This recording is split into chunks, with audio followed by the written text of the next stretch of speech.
Now that the game's over, please vote. And if you're in Chicago, vote twice. No, I can't even joke around with that anymore. So, go ahead. So what did you think of Joel's return? How do you think he looked? I thought he looked good. I mean, he was, we literally told him, when you're tired, signal, come out. When you're fresh, get up and come in. The only time I put him in was that last stretch because they were going to make a run and we needed them on the floor. So I thought he was great. You could see early on, I thought he got better as the game went on. But down the stretch, he was gassed. George, obviously, I think he tied his career high in 3 saves, 7. Just what do you think led to just his success? Well, they were playing a lot of zone. They were sagging in a lot. And we just told our guys to draw and kick and find George, Tobias, just our shooters. And I thought Joel did a great job, but everyone did. And George is going to shoot the ball. That's why you have him in there. He's an aggressive player, and you want him to be that.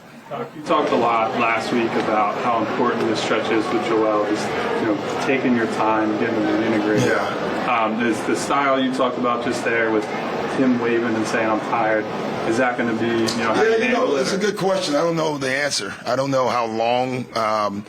Typically from flu and stuff, you play the one game, you kind of get it out of your system. We got a little break here because we get a day off and a practice. So. The good news is that there was no foot anything, so that's the good news through the game. It seemed like especially early, we had a lot of screens in the post for Joel, whether with D'Anthony or TJ. Is that something you want to see more of, or is that just something you want to do tonight, kind of just get Joel? Well, that was scouting too. They front a lot, and we just thought post them on the right block where we really wanted them on the left block. So the movement and getting it, we clearly still need to work on our post passing. I thought you saw more evidence of that tonight, but just moving Joel around was good. Your decision with going with Paul Reed, your first. This is going to be a defensive night. You knew it from the start. Phoenix is a defensive team, and we had to put defense back on the floor. How do you think he did? I thought he was spectacular. I thought he guarded Ayton all right too. They tried to go to Ayton, and one thing I told him, you have 6 fouls, and you're not going to play 40 minutes, so use them. And I thought early on the refs kind of set the tone of the game, that it was going to be a very physical game, and I thought that probably helped both teams, and that's why it was a slugfest. For you guys to win on a night where you shot under 40%, how big of a step? It's nice. Timely makes. A couple offensive rebounds that led to threes. Just timely makes all night for us. And I thought getting out to the start we got out to was huge for us. When it comes to the backup center spot, is that going to be something where it's going to be on a night tonight, whatever the game is? It's just what it is. I love Paul's defense and his energy, and we're also going to play him at 4 times as well. Torres has his moments as well. I think you guys have seen that. So that's the good thing.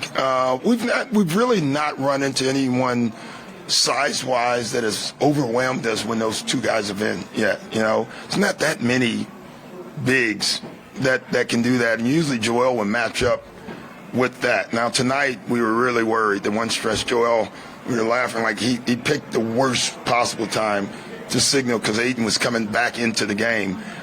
We kind of got away with it, so that was good. His shooting night, is that just because a couple games, is that just 2 bad games? Is that just him getting used to kind of a different role? Yeah, no role. He's young, and I thought what did he take? 28 shots last game, and this is where you got to be so careful with young players. And he watches the film and he sees all these guys open, and I thought he played an entire game predetermining, trying to come off to be a passer, and I thought he got stuck tonight in that. And so it's not a big change, but we got to get him back to your score, be a scorer. And let us complain about you missing guys, but you got to be an attacker. I thought he tried to turn it on, but we'll get him back in the right place. It seemed like in addition to putting Melton on Devin Booker, he seemed to really mirror their minutes. What did you make of his defense? He was awesome. It was funny. A guy had 28 points and very efficient, but I thought D'Anthony Melton just defensively was awesome. I thought the stretch with Matisse on Chris Paul was really good as well in the first half. So, that was good to see. So Matisse has kind of like a tendency where if he gets It's like on the guy's hip. He'll kind of hip check him and draw a foul on the jump shot. It's something he's done for a couple of years. Like, it's how do you teach? We're working on that. You know, it's something that that was a summer assignment. You know, be more square. You know, he's gotten away with being gifted in college and some in the pros, and he makes these sensational plays and they look good. But overall, you have to be more solid. You have to stay in front of the ball. I think he led the league in fouled shooters last year, and that's part of it. And he's too good defensively for that. I will say he's really trying to do it more.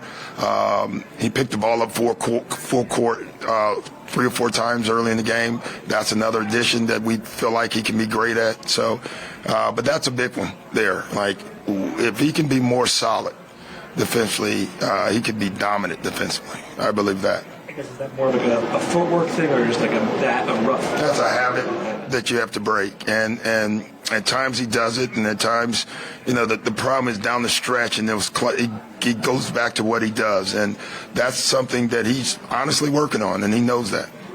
Thanks, guys.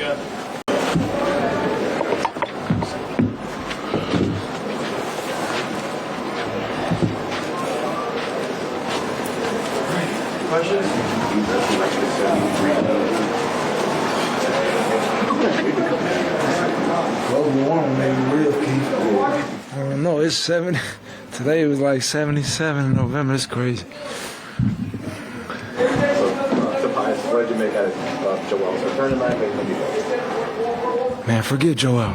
It's about George Nie. No, I'm playing. No, but I mean, listen. Like, first, let me talk about George first, because he had a heck of a night for us early in that fourth quarter with the second unit. You know, the game is about timely shots. You know, when you have a lead and the team is trying to make a run, and I just thought George, time after time throughout the game, especially early in the fourth quarter, was able to make big shots for us to, you know, move us from 6 points to 9, 7 to 10, things of that nature, which deflates the other team from time to time. You know, he hit a 3, and they end up calling a timeout. Those are big plays for our group and our team. So he was huge, 7 threes. That's amazing.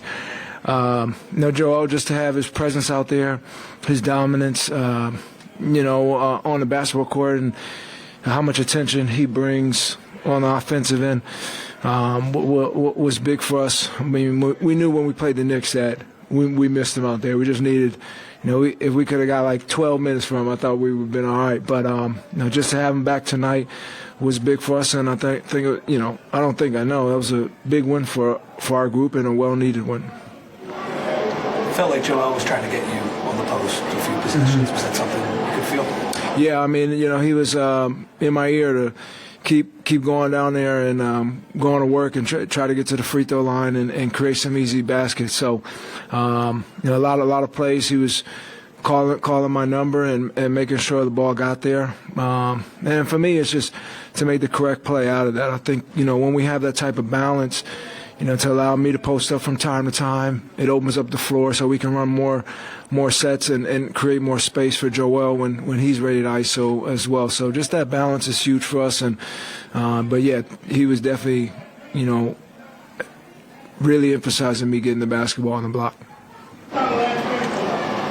Tobias, Tyrese has had a couple of tough shooting nights in a row now. Is there anything you picked up over the years of, you know, how to move on from games and stretches like that so that, you know, you can come back and bounce back from those sort of performances? Yeah, I think, you know, everybody is kind of getting adjusted. Like when you lose a guy like James to injury, you know, it creates more opportunity for other guys. And, you know, now the basketball is in Tyrese's hands majority of the game of being a point guard instead of, you know, being at the 2 spot. So it's just a matter of adjusting and getting comfortable. I think, you know, it's a small thing, but it's part of the game. Like, he's having, in my opinion, a little bit more usage now with added opportunity. So he'll be fine. I think, you know, the looks that he's getting are shots that we know he can make.